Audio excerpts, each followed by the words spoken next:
Hey everyone, welcome back to the channel. Thanks for tuning in for another episode. I've gotten a lot of questions recently from individuals wanting to know my opinion on Major League Fishing banning the umbrella rig or the A rig or the Alabama rig, whatever it is that you want to call one of these contraptions, from the Major League Fishing Invitational circuit, which is what I will be fishing in 2023. So I want to give you a little background on this. If you're not familiar with the umbrella rig or the Alabama rig, it's a multi-arm contraption, bunch of different swim baits or baits put on the end, sometimes a bunch of spinners.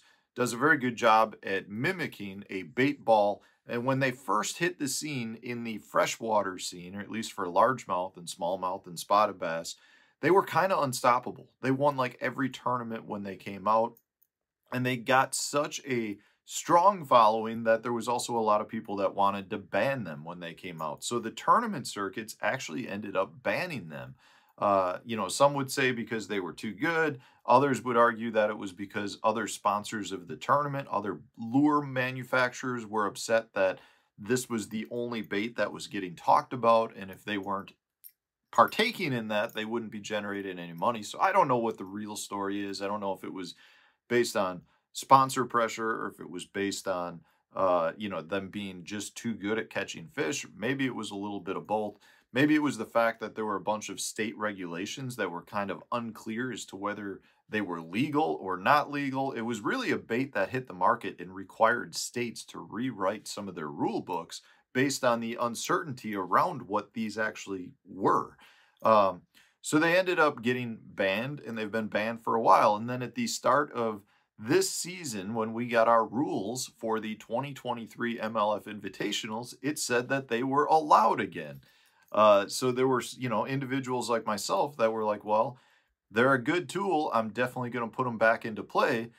But then they were just banned recently again. So they took it out of the rule and said, no, we are no longer allowed to use them. I don't know what that is all about, why it was put in and taken back out. But in my opinion, I think it was a good thing. And I'm going to give you 5 reasons why. And these are probably not the reasons you're thinking, but these are the reasons I think about when I get a choice of whether or not to allow them or not allow them in tournaments. The first one simply has to do with the fact that these stupid things, especially if you're using one that's got 5 arms, are a pain in the butt to rig up. Meaning, if I want to rig one of these up in the boat, it takes me like 10 minutes where I've got to pull out a bunch of swim baits, a bunch of jig heads, rig them all up. Sometimes you're putting super glue on them to hold them in place.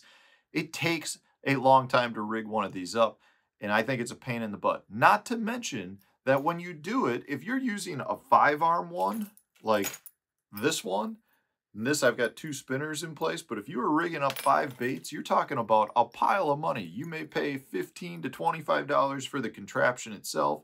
If I'm using some of these guppy heads, you're going to have to buy 2 packs. And at that point, that's like 15 bucks, and you're basically got a whole pack of swim baits on there. That's like another 7 bucks. So you're in for like 40 bucks per bait at minimum. And from that standpoint, it drives me nuts. So reason number 1 is because they are a pain in the butt to rig up, and they take way too long. They drive me nuts from that standpoint.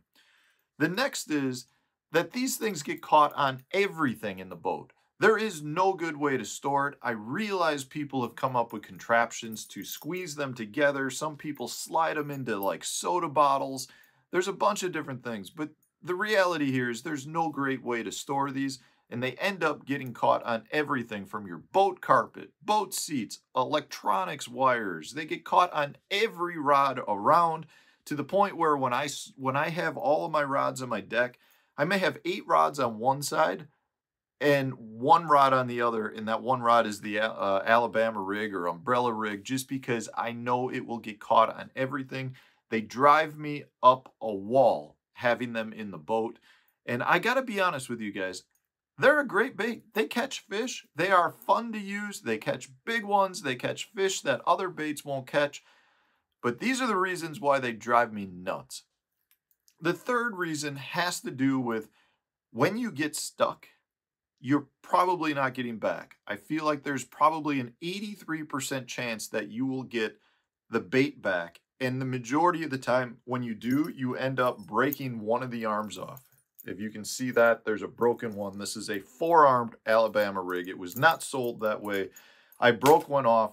So from that standpoint, you generally do not get one back, because if you get stuck and say you want to go back, let's say you get stuck on standing timber, you try to bring your boat around to the other side and pull it, all you're doing is allowing all of these other hooks to get tangled in that tree. If you're fishing around docks, you get stuck on dock cables. There's nothing good about getting this bait stuck. And when you get it stuck, like I said, you end up either breaking off the entire bait or breaking off one arm. And at that point, then you probably end up breaking off a second arm so that you can make a 5-armed one, a 3-arm bait, which is legal. If you're fishing a tournament where you're allowed to fish a 5-arm bait, you're probably going to cut the 4-armed off so that you can put a new 5-armed on, so that you're not at a disadvantage by using one less arm. So the point here is that takes me back to reason number 1, which then means I got to re-rig an entire umbrella rig. And this whole scenario has probably cost me 20 minutes of fishing time, which if I'm in a tournament, all that's doing is frustrating me and it drives me nuts. I just got it caught on the seat that I'm sitting in. That's what I'm talking about. That then takes me back to rule number 2, or reason number 2, that it gets caught in everything. So you can just see with reason number 3, I've just shown you why reason number 1 and 2 and 3 all go together and will continue to drive you nuts. So the next one has to do with storing of them in your boat. When you've got these things in the boat, they're fine when you have a bag full of unused ones. But if you've got a bag full, or you've just set one up, these things want to spring open. So again, at that point, if you've got a special contraption to hold these, maybe a soda bottle or some special wrap, that's all fine and dandy. But this thing takes up a lot of room, even if you've got it somewhat compressed.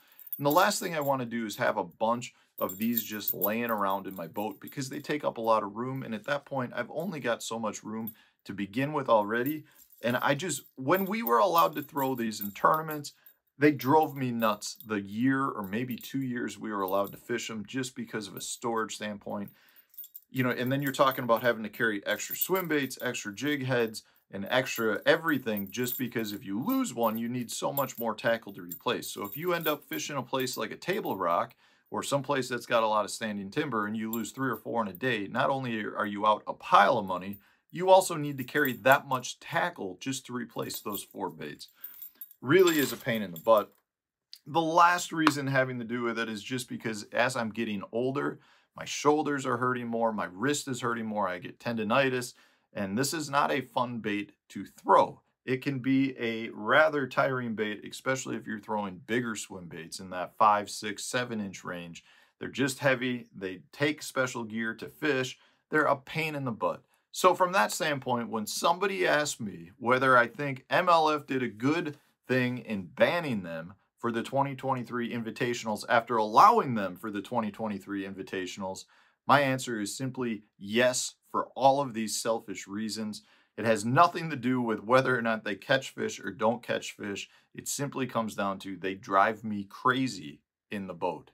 So let me know in the comment section, do you think they should ban them? Do you not think they should ban them?